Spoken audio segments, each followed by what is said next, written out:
Ukrainian President Zelensky visits Canada and U.S., seeks aid amid escalating conflict.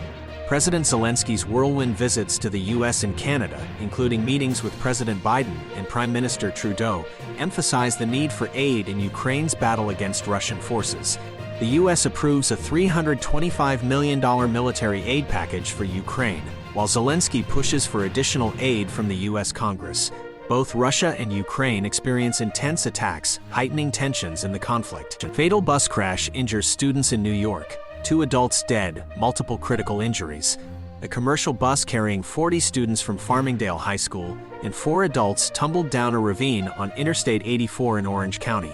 2 adults lost their lives, and multiple students were seriously injured. The bus was en route to a music event for band camp in Greeley, Pennsylvania. Preliminary findings suggest a front tire failure may have contributed to the accident.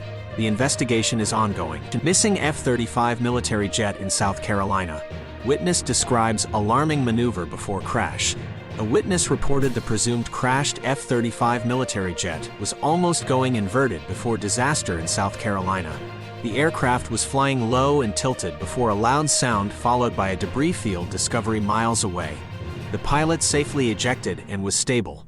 Recovery efforts involve multiple agencies urging the community to avoid the area. Drugs found in Bronx daycare following toddler's fentanyl overdose.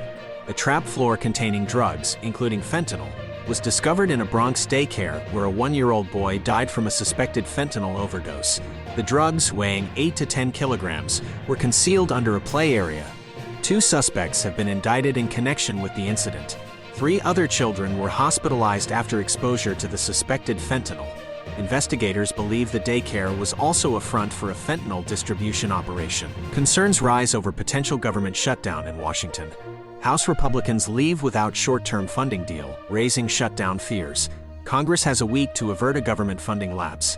Lawmakers and offices prepare contingency plans, including pay bonuses for staff. Last shutdown, the longest in modern history, occurred 4 years ago over border wall funding. Bipartisan coalition proposes a temporary government funding plan with potential add-ons. Senate eyes a possible stopgap funding plan to avert shutdown. Assassination accusations strain Canada-India relations. Sikh leaders' killing sparks tensions. Hardeep Singh Niger, a prominent Sikh community leader and alleged bomb plotter in India, was shot dead in Canada. Canadian PM Trudeau's claim of India's involvement fuels diplomatic clash. Global implications arise as India expels Canadian diplomat, suspends visa services. Niger's background and Sikh community's challenges highlighted. Sikh leader's murder raises questions on cross-border security and relations. India passes historic women's reservation bill, reserving a third of lower house and state assembly seats for women. A significant step for gender representation in politics. The move garners cross-party support, though concerns arise about the timeline for implementation, potentially taking years. Women currently hold a small fraction of legislative seats in India, but this bill aims to empower and elevate their participation in governance. A group of 27 nuclear and Middle East experts penned a letter to President Biden, opposing Saudi Arabia's request for a uranium enrichment program.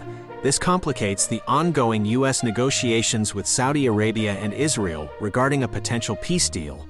Concerns are raised over potential nuclear arms acquisition, and opposition stems from experts, Israel's government, and U.S. lawmakers critical of Saudi's human rights record. The Biden administration is in discussions with Saudi and Israeli officials on conditions for a civilian nuclear program.